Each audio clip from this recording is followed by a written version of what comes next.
Welcome to the Africa Briefing Room, where we break down the latest events shaping the continent. Today, our discussion turns to a significant shift in global finance: China's opening of its currency corridors for African nations, what it means for African economies, and how it's reshaping the balance of power in trade. Africa stands at the crossroads in the way it does business with the rest of the world.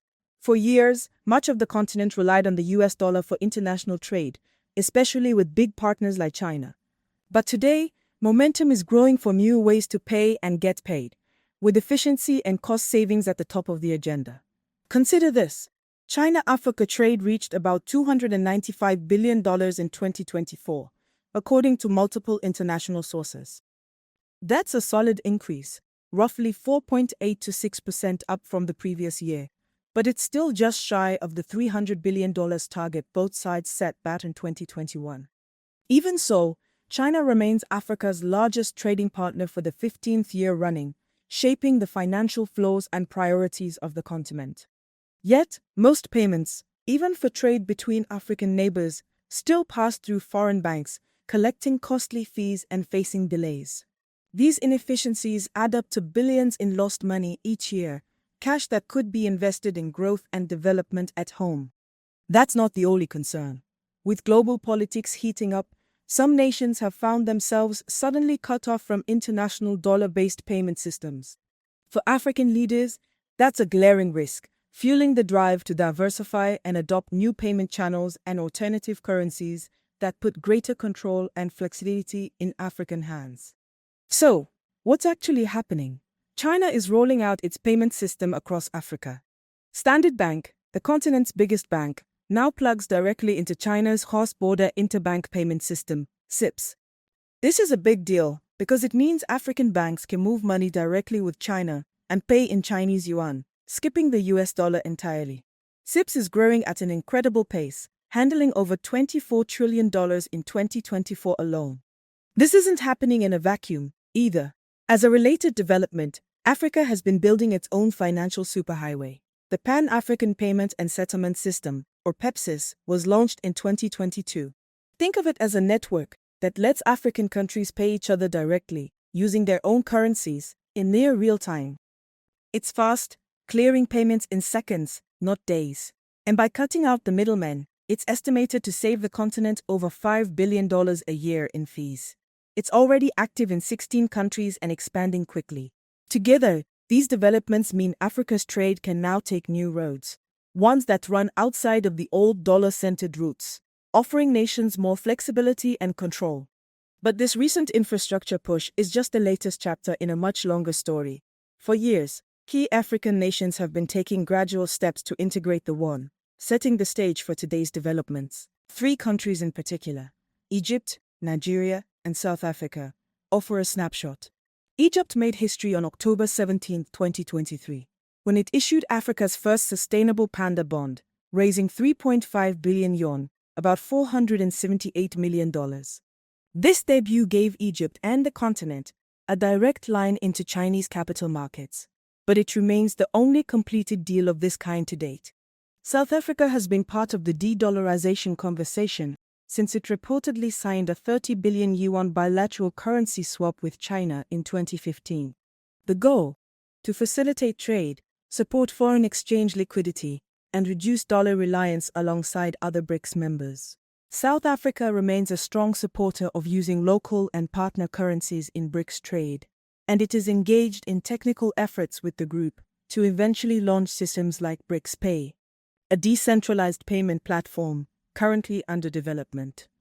Despite these ambitions, a large share of South Africa's international transactions still use the dollar, underscoring the gradual pace of change and the entrenched status of the dollar in the country's financial system. Nigeria signed a currency swap agreement with China for exactly 15 billion yuan, about $2.5 billion in 2018, and this was renewed at the same amount in 2024. The deal enables Nigerian businesses to settle imports from China directly in yuan and helps diversify national reserves, a pragmatic step, but on a selective scale.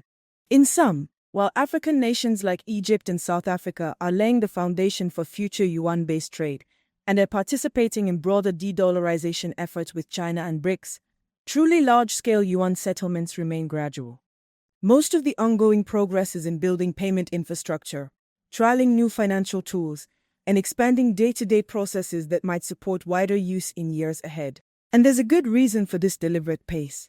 Switching currencies isn't just flipping a switch. It takes serious behind-the-scenes work.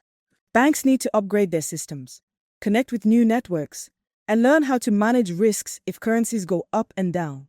The changes aren't just technical.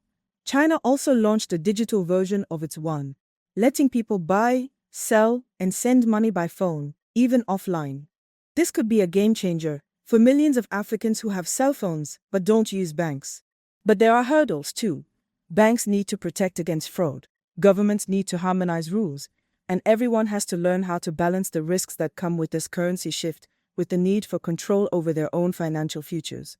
Ultimately, this complex balancing act forces us to weigh the core promises against the potential pitfalls. Africa's currency pivot isn't just about swapping the dollar for the yuan. It's about weighing promises against pitfalls. On the opportunity side, the benefits are clear. Trade deals can be settled faster, often in seconds rather than days. Billions could be saved each year simply by avoiding the costly detours through overseas banks. With every transaction that skips the US dollar, African economies loosen their exposure to American policy shifts, sanctions, and global dollar shortages. And with networks like PAPA's gaining traction, it's easier than ever for African countries to trade directly with one another, strengthening regional ties that have too often been overlooked in favor of distant partners. But the shift comes with real risks. Trading less in the dollar also means trading more in the yuan, and that could create a new form of reliance on Beijing. If China's currency suddenly swings in value, or if political pressure enters the picture, African economies could feel the shock. The technical side is no small challenge either. Building secure, connected payment systems takes time, regulation, and trust. And not every country has the infrastructure or connectivity to make it work smoothly. So, the stakes are high. This isn't a simple win-or-lose change. It's a balancing act, where Africa must take the gains on offer while guarding against new dependencies. The real measure of success will be whether the shift leads to true financial independence, or just a different kind of tether. In the end, the path Africa forges here won't just define its own economic future. It could create a new blueprint for the world. Africa's yuan experiment could reshape the way global business gets done. The promise: save billions, trade faster, and break the old dollar monopoly. The risk: swap dependence on the US for a new reliance on China. It's not just about saving money, but about who makes the rules. Africa has to be careful, ensuring these changes are used to build stronger, more independent economies, not just to trade one kind of dependency for another. Technical challenges remain, and some countries still struggle with internet access or regulatory coordination. But the momentum is there, and if handled wisely, Africa could become a model for how emerging economies chart a new, more balanced course on the world financial stage. Ultimately, forging Africa's economic destiny isn't just about yuan versus dollar. It's about writing its own rules, investing in its own growth, and making sure that whatever currency wins, it's African people and businesses that benefit most.